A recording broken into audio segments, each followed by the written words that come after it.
My beloved child, I need you to hear what I am about to say with your whole heart. The door they closed was not your door. It was never your door, and I need you to understand why. You have been grieving a closed door. You have been replaying the moment it shut. You have been wondering what you did wrong. You have been asking why it was taken from you.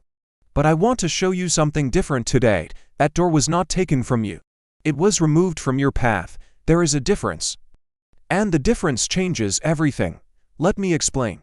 When I close a door in your life, it is not punishment, it is not rejection, it is not confirmation that you are not enough. It is redirection. Think about the last door that closed on you.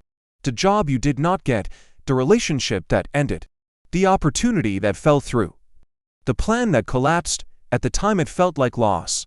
At the time it felt like failure. At the time it felt like the end of something you had worked so hard for. But I was working in the closing of that door just as much as I work in the opening of one. Because I do not only speak through open doors. I also speak through closed ones. And what I was saying was, not this way. Not this job, because I have a better one. Not this relationship, because I have a better one. Not this opportunity, because I have a better one. Not this plan, because I have a better one. Not this door, because your door is still ahead. I want to tell you about a man named Moses. Moses grew up in the palace of Pharaoh.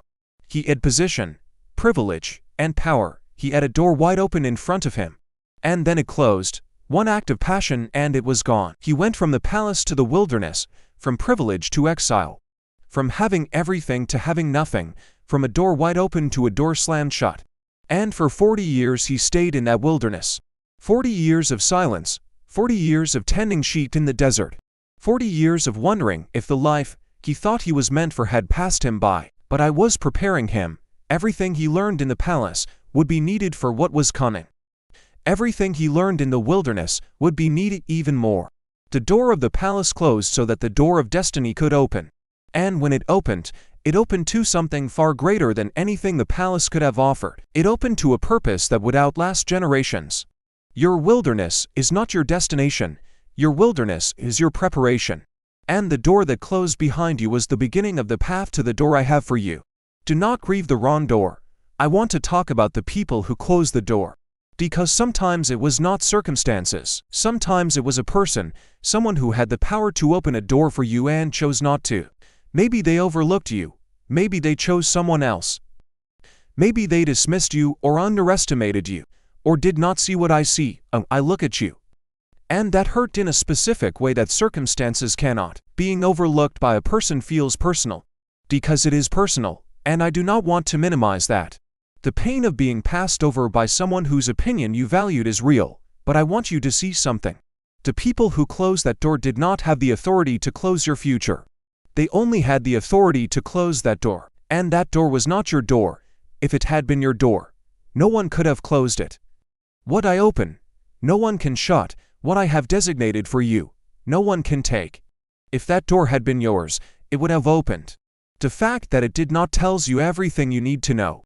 It was not your door is still ahead. And when you arrive at your door, no one will be able to close it, because I will be the one opening it. I want to speak now to the shame that comes with a closed door. Because many of you have not just grieved the door. You have internalized it. You have made it mean something about your worth.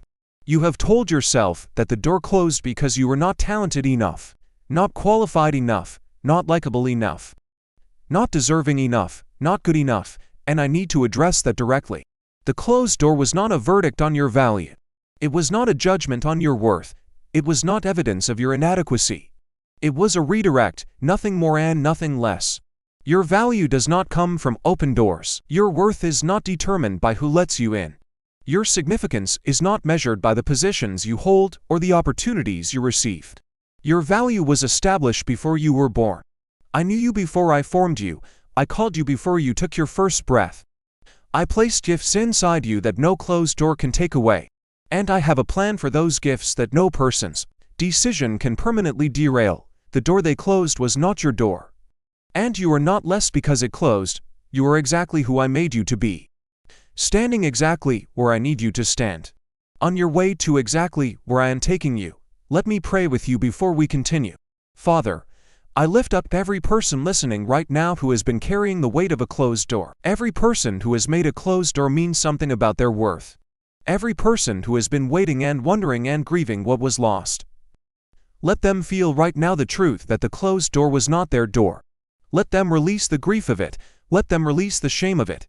Let them release the questioning of their own value that came with it, and give them eyes to see that you are already at work preparing the door that is truly theirs, in your name. Amen. Now I want to talk about what comes next. Because grieving the wrong door is one thing, but staying in front of it is another. And some of you have been standing in front of a closed door for far too long. You have been knocking on a door that I closed. You have been trying to pry open what I have shut for a reason. You have been so focused on the door behind you that you have not turned around to see the door I have placed in front of you. Turn around. I know it is hard. I know turning away from a closed door feels like giving up. It feels like accepting defeat. It feels like admitting that you were wrong to want what you wanted.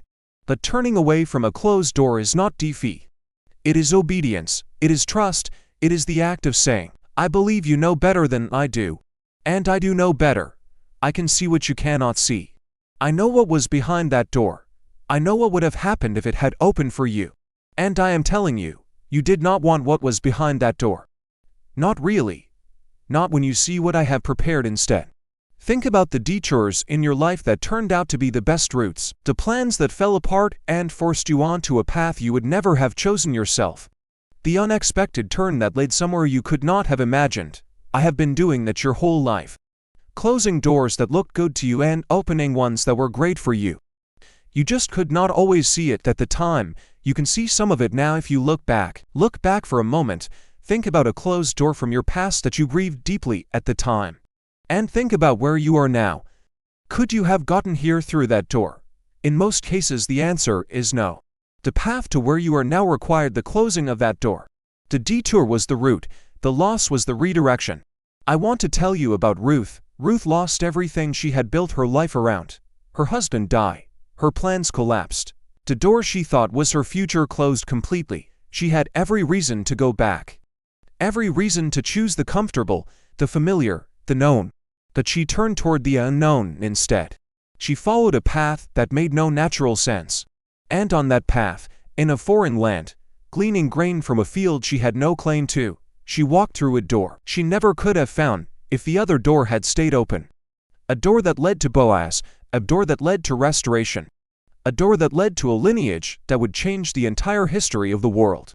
Ruth's greatest loss became the path to her greatest blessing. Because the door that closed was not her door.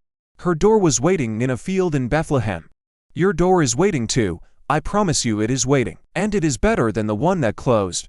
It is more aligned with who you are and who I made you to be. I want to give you something practical today.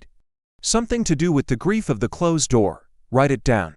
Take the door that closed, the specific one that has been the hardest to release, and write down what you lost when it closed. Be honest, be specific, let yourself feel it. And then write down this was not my door. My door is still ahead. God is preparing it for me right now. And it is better than what I lost. Read it every time the grief comes back. Read it every time the shame rises up. Read it every time someone asks you about it, and you feel the sting of explaining a closed door. Because it is true. Every word of it is true. And the more you say it, the more your heart will begin to align with the truth of it.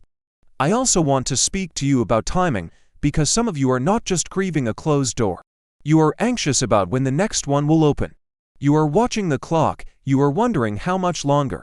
You are afraid that the delay means the door is not coming. It is coming. My timing is not your timing, but my timing is always perfect. The door I have for you will open at exactly the moment it is supposed to open. Not a day early, not a day late, at the exact moment when you are ready for it and when everything I have been preparing is in its proper place. Do not let the delay convince you that the door does not exist. Do not let the waiting make you settle for a door that was not meant for you. Do not let the silence of this season make you mistake it for abandonment. I have not abandoned you. I am working. In the silence, I am working. In the waiting, I am preparing. In the closed door season, I am building something on the other side that requires exactly this amount of time. Trust the timing even when you cannot see the reason. Trust the process even when you cannot see the progress. Trust me even when the door in front of you is still closed, because your door is coming. And when it opens, you will walk through it with everything the closed door season prepared in you. The patience, the character, the faith. The deep knowing that I am faithful, all of it will be needed on the other side. All of it is being built right now. Nothing in this season is being wasted. Every day of waiting is doing something in you that the open door will require. Your door is coming. Do not settle for a door that is not yours. Do not force open what I have closed. Do not spend one more day grieving what was never meant to be yours. Turn around, look forward, walk toward what I have prepared. And know that when you arrive at your door, you will recognize it, not because it looks like what you expected, but because when I open a door for you, something in your spirit knows, something in you will say, "This is it, this is the one, that moment is coming." I promise you it is coming. Let me pray over you now. Father, I lift up every person who has been standing in front of a closed door, every person who has grieved it, questioned their worth because of it, wondered if they would ever find their door. I ask that you give them the courage today to turn around, to release what was not theirs, to trust that what you have prepared is better than what they lost. Open their eyes to see the door you have for them. Give them the faith to walk toward it even when they cannot yet see it clearly, and let them feel, deep in their spirit, that you are faithful, that your plans for them are good, that the closed door was never the end of their story. Let them leave this moment with hope restored and eyes looking forward. In your name, Amen. If this message spoke to you today, type "Open my door" in the comments. Let the world know you are believing for the door God has prepared for you. Share this with someone who needs to hear that the door that closed was not their door. Subscribe to God's Voice today and turn on notifications. Every single day, there is a fresh message here. God is speaking. Make sure you are here to receive it. God bless you. I will see you in the next message.